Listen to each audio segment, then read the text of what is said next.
عبادت گزار بھی تھے، مجلس و ماتم میں تھے، اما سرکاری نوکری ہونے کے باوجود وہ اعضائے سید الشہداء سے نہیں دور ہوئے، نہ عبادتوں سے دور ہوئے۔ اس کے ساتھ ساتھ جس وقت بھی جس کی کوئی ضرورت ہوئی، اگر ان کو پتہ چل گیا تو ان کی بھرپور کوشش ہوتی تھی کہ وہ مدد کریں۔ خود میں نے جب کمرہ بنوایا تو میں نے ایک دن روز فون کیا، میں نے کہا اعجاز بھائی آئیے ہمارے ساتھ چائے پی لیے، کمرہ بنوایا ہے، آپ دیکھ لیے، ماشاءاللہ آپ تو اس سب کے ماسٹر ہیں۔ تو ایک 5 منٹ گزرے تھے کہ ان کا فون آیا کہ میں یہاں امام باڑے میں آ چکا ہوں۔ خیر میں گھر میں لے کے آیا۔ تو کہنے کا مقصد یہ ہے کہ اس آدمی کا کمال یہی تھا کہ وہ ہر ضرورت اگر اس کو معلوم ہے کہ وہ اس ضرورت کو پوری کر سکتا ہے تو وہ ہر وقت وہاں حاضر رہتے تھے۔ اللہ ان کے درجات کو عالی فرمائے۔ اور بھائی میں آخری میں افراد خاندان کو متوجہ کرتے ہوئے کہوں گا کہ بہترین اصال ثواب یہ ہے کہ جتنا ہو سکے ان کے لیے، خصوصاً بچوں سے مخاطب ہو کے کہوں گا کہ جتنا ہو سکے ان کے لیے اصال ثواب کرتے رہیے، اس لیے کہ مرنے کے بعد بظاہر جسم کا رابطہ ٹوٹ جاتا ہے لیکن روح باقی رہتی ہے اور آپ کی منتظر رہتی ہے۔ تو اعجاز بھائی ایک خلیق آدمی، ایک شریف آدمی، بے سہاروں کا سہارا، اور یہ سب ملا تھا انہیں کربلا والوں سے، اور کربلا والے بھی ہمارے لیے مشعل راہ ہیں، بہترین ہدایت کا مرکز ہیں۔ میں اکثر ایک جملہ کہتا ہوں کہ امام حسین علیہ السلام نے کمال کر دیا، جو آدم سے لے کے اس وقت تک، بلکہ اس وقت یا صبح قیامت تک کسی کے بھی بس کی بات نہیں ہے کہ ایک دوپہر میں جہاں حقوق اللہ کیا ہونا چاہیے اس سے بھی امام حسین نے آگاہ کر دیا، اور حقوق العباد کیا ہونا چاہیے اس سے بھی امام حسین علیہ السلام نے لوگوں کو آگاہ کر دیا۔ اللہ اکبر، جہاں بھوک ہو، جہاں پیاس ہو، جہاں تشنگی ہو، جہاں آب و گیا ہو، جہاں کوئی پرسان حال نہ ہو، جہاں اپنا نہ کوئی نظر نہیں آ رہا ہو، جہاں چاروں طرف دشمن ہی دشمن ہو، اما جہاں مصیبتوں کا انبار ہو، مصائب کی آماج گاہ جہاں امام حسین علیہ السلام بنے میں ہوں، میں اکثر سوچتا ہوں کہ امام حسین علیہ السلام کی جگہ کوئی دوسرا ہوتا وہ تو حواس باختہ ہو چکا ہوتا، گم ہو چکا ہوتا، اس کی کچھ سمجھ میں نہیں آ رہا ہوتا کہ وہ کیا کرے۔ اس لیے کہ جہاں کوئی اپنا نہ ہو اور جو اپنے ہوں وہ اس طرح بے حال نظر آ رہے ہوں کہ گود کے پالے اللہ تش کی صدائیں بلند کر رہے ہوں، سینے پہ سونے والی بچی ہائے پیاس مارے ڈالتی ہے کہ صدائیں بلند کر رہی ہو، اور چھوٹے چھوٹے بچے سوکھے ہوئے مشکیزیں لیے ہوئے ایک انجمن بنائے ہوئے اس خیمے سے اس خیمے میں، اس خیمے سے اس خیمے میں پانی کی تلاش میں نکل رہے ہوں۔ کیا آج جب ہم سنتے ہیں تو ہماری آنکھوں سے بے ساختہ آنسو جاری ہو جاتے ہیں؟ کل حسین جس کے سینے پہ سونے والی بچی سکینہ، جس کے لیے امام حسین علیہ السلام فرمایا کرتے تھے کہ خدا کی قسم جس گھر میں سکینہ اور رباب نہیں ہوتی وہاں حسین کا جی نہیں لگتا ہے، یہ فرمایا کرتے تھے کہ اگر سکینہ مجھ سے کچھ سوال کرے کہ بابا مجھے یہ چیز چاہیے ہے، اور پوری دنیا آ کر میرے دروازے پہ کھڑی ہو جائے اور مجھے منع کرے کہ حسین یہ چیز ہرگز سکینہ کو نہ دینا، تو پھر امام حسین قسم کھا کے کہتے تھے واللہ پوری دنیا ناراض ہو جائے، پوری دنیا ناراض ہو جائے، حسین کو پرواہ نہیں ہوگی، لیکن حسین وہی کرے گا جو میری بچی سکینہ کی خواہش ہوگی۔ حسین کی تمنا یہ ہے کہ حسین کسی نہ کسی طرح سکینہ کی تمنا کو پورا کریں، دنیا ناراض ہو جائے حسین کو پرواہ نہیں۔ آپ انصاف سے بتائیے، جس حسین کی یہ تمنا ہو کہ سکینہ مجھ سے کچھ مانگے تو چاہے دنیا ناراض ہو جائے لیکن میں وہی کروں گا جو سکینہ مانگ رہی ہوگی، وہی چیز لا کر دوں گا جو سکینہ کہہ رہی ہوگی۔ وہی سکینہ کربلا کے میدان میں سوکھا ہوا مشکیزہ لیے ہوئے بار بار بابا کی خدمت میں آ کے کہہ رہی ہے بابا پیاس مارے ڈال رہی ہے، پیاس مارے ڈال رہی ہے۔ اللہ اکبر، کوئی دوسرا ہوتا تو واقعی حواس باختہ ہو جاتا، اس کی سمجھ میں نہ آتا، وہ اس امتحان کی منزل پر ثابت قدم نہ رہ پاتا۔ لیکن لاکھوں سلام عظمت حسین کے اوپر، لاکھوں سلام صابر امام حسین علیہ السلام کے اوپر، ایسے موقع پر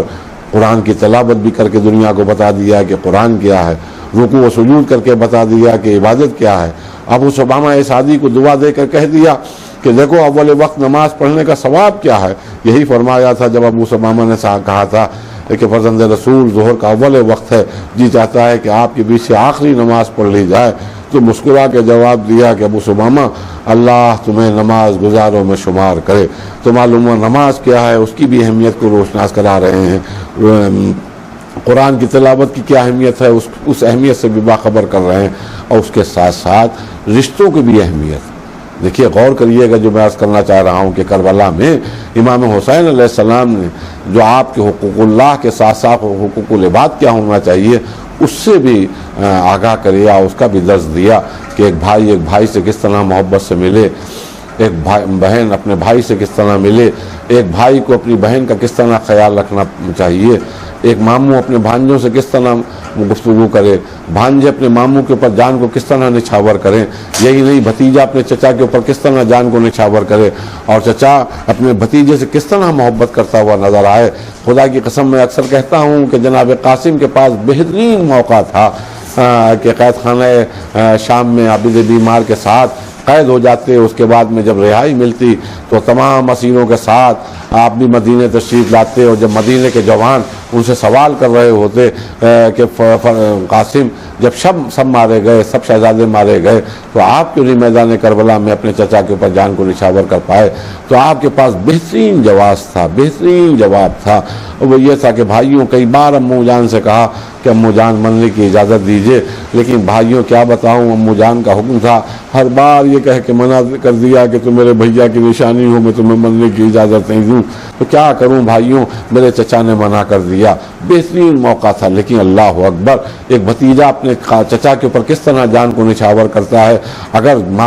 چچا اجازت نہیں دے رہے ہیں تو ایک گوشہ تنہائی میں بیٹھا ہوا گریہ کر رہا ہے، ماں نے جب رونے کی آواز سنی تو تڑپ کے پوچھا میرے لال قاسم خیریت تو ہے، کیوں گریہ کر رہے ہو، کیوں آنسو بہا رہے ہو؟ کہا ماں صبح سے کئی بار اپنے امو جان کے پاس جا چکا ہوں لیکن مرنے کی اجازت نہیں دے رہے ہیں۔ پھر وہ تعویذ ماں نے کھلوایا، ماں نے تعویذ یاد دلایا، تعویذ کھولا گیا، بچے نے اپنے چچا کے اوپر جان کو نچھاور کیا۔ اسی طرح بھائی کی محبت، کس طرح ایک بڑا بھائی اپنے چھوٹے بھائی سے محبت کرتا ہے، اور کس طرح چھوٹا بھائی اپنے بڑے بھائی کا احترام کرتا ہے۔ آپ واقعات کربلا میں دیکھیے، مجھے تفصیلاً نہیں جانا ہے کسی موضوع کے اوپر، کسی بات کو دہرانا نہیں، فقط آپ کے اذہان عالیہ کو متوجہ کر رہا ہوں کہ عباس جس کے نام سے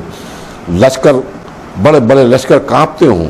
بڑے پہلوان سہم جاتے ہوں، جس کی نگاہوں کے اوپر پورا لشکر ٹھہر جاتا ہو، اور بڑے بہادر چھپ جاتے ہوں عباس کا نام سن کر، وہی عباس کو جس مرحلے پر بھی کربلا کے کسی مرحلے پر مقاتل میں کسی جگہ بھی آپ دیکھ لیے، جس وقت بھی امام حسین نے یاد کیا ہے تو اب عالم یہ ہے کہ کانپتے ہوئے، سر جھکائے ہوئے اپنے بڑے بھائی کی خدمت میں کھڑے ہو گئے۔ اس طرح کہ کیا مجال ہے کہ نگاہ بھی اٹھا کر دیکھیں، سر جھکائے، بس ایک جملہ ہوتا تھا زبان پر، جی آقا کیا حکم ہے، جی آقا آپ کا غلام حاضر ہے۔ اور اس طرح اپنے چھوٹے بھائی نے بتایا کہ بڑے بھائی کا کس طرح احترام کرنا چاہیے۔ اسی طرح بھائی بہن کی محبت، میں اکثر کہتا ہوں کہ جناب زینب سلام اللہ علیہ خود عالم غیر معلمہ ہیں،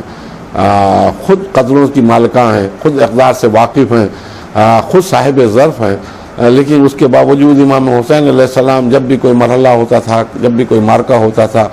جب بھی کوئی مشکل مہم درپیش ہوتی تھی تو پہلا کام یہ کرتے تھے کہ خیمے میں تشریف لاتے تھے، جناب زینب کے پاس پہنچتے تھے اور کہتے تھے بہن یہ مرحلہ ہے، یہ مارکہ ہے، یہ مہم ہے، تمہاری کیا رائے ہے، تمہاری کیا مرضی ہے؟ اللہ اکبر۔ ادھر بھائی جیسے ہی سوال کرتا تھا بہن رونے لگتی تھی اور اپنے بھائی سے کہتی تھی بھیا آپ مجھ سے کیوں پوچھ رہے ہیں، جو بھیا آپ کی مرضی ہو۔ اور میں اکثر یہ جملہ کہتا ہوں، یہاں پر کوئی مسئلہ یہ بھی نہیں تھا کہ احتیاطاً امام حسین علیہ السلام قدم اٹھا رہے ہیں کہ شوہر کو چھوڑ کے آئی ہے، ایسا نہ ہو کہ اس کے دل میں خیال آ گئے کہ میں تو اپنے بھائی کی محبت میں آ گئی، بھائی نے اپنے مشورے تک کے لائق نہیں سمجھا۔ اما جس بہن کے ضب کا عالم یہ ہے کہ بھتیجا اگر وقت کا امام ہو جاتا ہے اور خیمے جل رہے ہوتے ہیں، اسباب لوٹا جا رہا ہوتا ہے، تو یہی پھوپھی اپنی بھتیجے کے خیمے میں آتی ہے، شانے کو جھنجھوڑتی ہے اور شانے کو ہلا کے کہتی ہے کہ سید سجاد غش سے آنکھیں کھولو، دیکھو قیامت آئی ہوئی ہے، خیمے جل رہے ہیں، تم امام وقت ہو، ہم تم سے پوچھنے آئے ہیں، تم سے اجازت چاہتے ہیں، یہ بتاؤ کہ تمہاری کیا مرضی ہے، ہم خیموں میں جل کے مر جائیں یا خیموں کے باہر نکلیں؟ اور اس کے بعد میں جب بھتیجے نے کہا پھوپھی اماں جان بچانا اولین فرض ہے، تب آپ خیمے کے باہر نکلی۔ تو اتنی خود فرش ناز تھیں، خود صاحب اقدار تھیں، خود جانتی تھی، عالمہ غیر معلمہ تھی، تو امام حسین سے ہرگز نہ کہتی بھیا آپ نے مشورہ نہیں لیا، لیکن حسین نے بتایا کہ بہن کی محبت کیا ہوتی ہے۔ بس عزیزان گرامی، میں نے یہیں پر مجلس کو تمام کیا۔ اگر بہن سے محبت کیا ہوتی ہے تو بہن نے بھی بتایا کہ بھائی سے محبت کیا ہوتی ہے۔ بڑی آسانی سے ہم لوگ عزاداروں پڑھتے ہیں کہ جب عصر عاشور حسین نظر نہیں آئے اور دشمنوں میں گھر گئے تو جناب زینب خیمے سے باہر نکلی، ایک ٹیلے پہ کھڑی ہو گئی، جا کر چاروں طرف دیکھ رہی تھی تو کیا دیکھا ہے کہ ایک نشیب ہے، وہاں پہ ایک ظالم سینے پہ سوار ہو چکا ہے، چاروں طرف دیکھا اپنا کوئی نظر نہیں آیا، تو ایک بار آواز دیو پسر سعد، تو دیکھ رہا ہے میرا ماجایا مارا جا رہا ہے۔ پسر سعد نے کچھ نہ سنا، ادھر خنجر چلا، زمین کربلا کو زلزلہ ہونے لگا، فرات کا پانی لہجہ ہو چلنے لگا۔ ایک منادی نے ندا دی، الا قتل الحسین بے کربلا، الا ذبح الحسین بے کربلا۔ زینب نے بھی سینہ پکڑ لیا، سمجھ گئی کہ میرا بھائی مارا گیا ہے۔ ہاں عزیزان گرامی، بے شک یہ روایت ہے جو پڑھی جاتی ہے، لیکن میں اکثر سوچتا ہوں، بس دو جملے اور مجلس کو تمام کروں، کیا گزر رہی ہوگی شہزادی اولیاء سلام اللہ علیہ کے دل کے اوپر جب بھائی کے گلے پہ خنجر چل رہا ہوگا، جب بھائی بہن میں جدائی ہو رہی ہوگی، اس لیے کہ یہ وہ بہن ہے کہ جب اپنے شوہر سے اجازت لینے کے لیے گئی ہے اور کہا والی میرا بھائی جا رہا ہے، اگر آپ میرے شوہر ہیں آپ اجازت دیں تو میں بھی اپنے بھائی کے ساتھ وطن کے ساتھ سفر پہ جاؤں۔ اور جب جناب عبداللہ ابن جعفر نے اجازت دی اور اجازت دے دی کہ تشریف لے جائیے، بلکہ بچوں کو بھی لیتے جائیے، اگر ماموں پہ کوئی مصیبت کا وقت آئے تو کم سے کم بھانجے قربان تو ہو سکتے ہیں، ایک کو آپ اپنی طرف سے قربان کر دیے گا، ایک کو آپ میری طرف سے قربان کر دیے گا۔ جب اجازت دی تو لمحے بھر کے لیے مسکرائیں، پھر بیٹھ کے رونے لگی۔ رونے کا سبب جب عبداللہ ابن جعفر نے